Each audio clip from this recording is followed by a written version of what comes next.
Well, hello and welcome back to my channel. Today, I just had tonsil surgery 3 days ago. So today, I'm going to be talking about why Sam Howell is better than Carson Wentz, why Sam Howell should be the starting quarterback of the Commanders by week 1, 2022, when they take on the Jaguars. Yeah, I have absolutely no time to waste.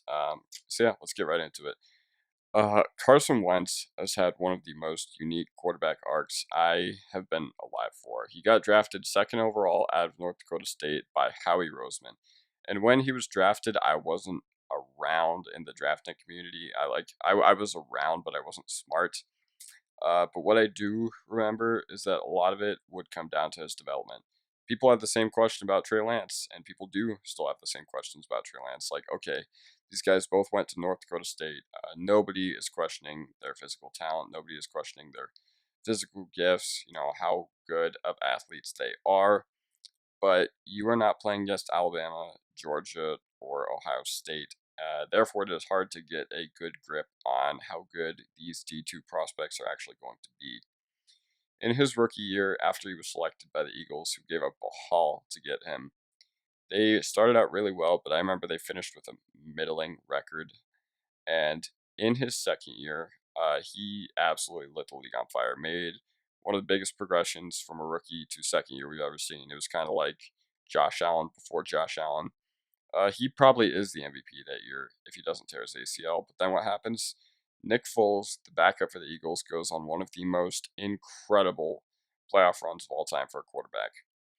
It is so hard to get high level quarterback play in this league, let alone from a backup. But that, I guess, just speaks volumes to how good the team around those guys were. And, it should speak volumes to how good of a job the coaching staff did, barely missing a beat going from MVP quarterback to backup.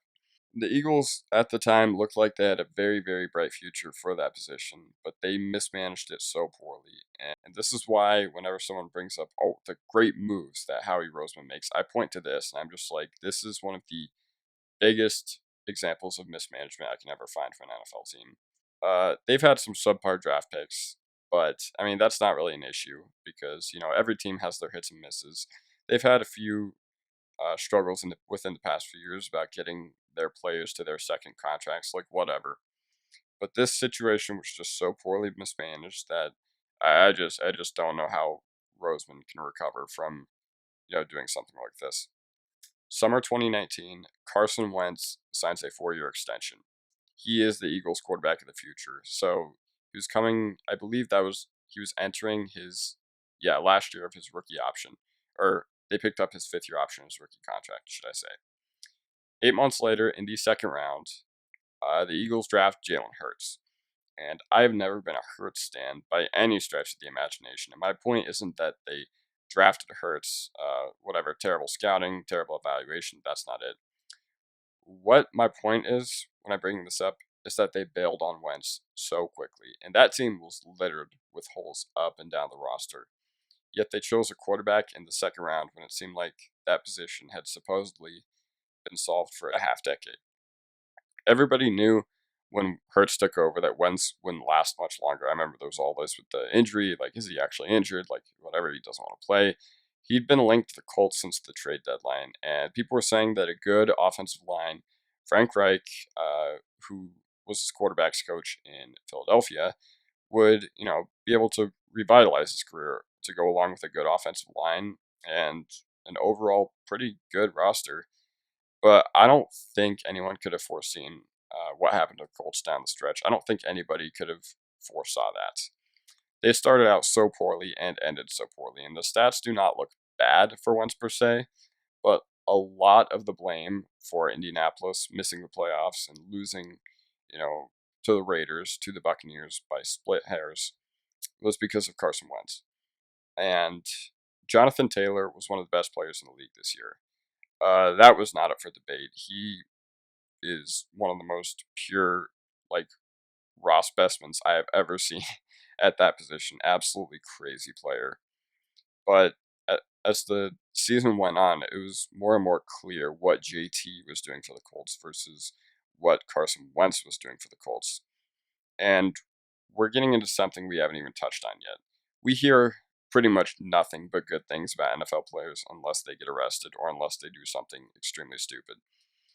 Carson Wentz has not done that yet, although every player wants to guard their reputation. And if you hear something bad about an NFL player, it's likely really, really bad. And Jim Irsay a few days ago called the Carson Wentz era a mistake in Indianapolis. And Frank Reich reportedly apologized to Colts ownership for vouching to want to bring in Carson Wentz. And Wentz being described as selfish by Eagles players may have just been a Philly reporter trying to stir the pot, because, I mean, it's Philly media. What can you say? But where there's smoke, there's always fire. And the Commanders were supposedly the only team to offer any compensation to Indianapolis to take Wentz. So the first domino of the quarterback offseason fell. Aaron Rodgers stayed with Green Bay. 3 hours later, it's announced that Russell Wilson has been traded to the Broncos. And then the third domino that fell was the Commanders trading for Carson Wentz. Keep in mind, the Colts accepted that trade offer from the Commanders with no other immediate plans for quarterback currently on the roster. And you enter Sam Howell. Howell was somebody that was projected to be a top 5 pick last year, around this time last year, and I absolutely love Sam Howell's game.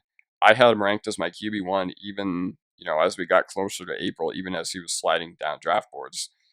Potentially the strongest throwing arm in the class, absolutely great runner who isn't afraid to go through contact. Don't get this twisted. A dip in production is usually never a good sign for a high-level college quarterback who is going into the last year of, his college career. I understand him not being the first quarterback picked, but I am beyond bewildered at the other capital that quarterbacks got relative to Howell.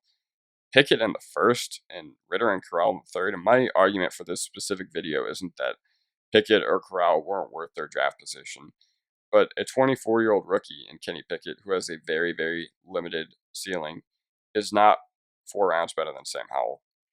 Corral or Ritter aren't a round and a half better than Howell either. I feel like the Commanders got an absolute steal with the first pick of the 5th round. And you know what? When draft season was early, and, we were talking about, okay, Malik Willis, Matt Corral, Kenny Pickett, Carson Strong, whoever.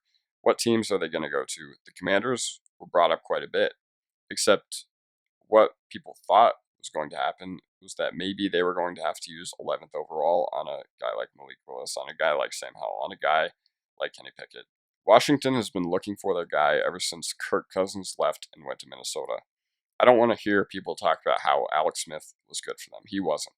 Everyone just thinks he was because his leg turned into sawdust and he was able to play football again.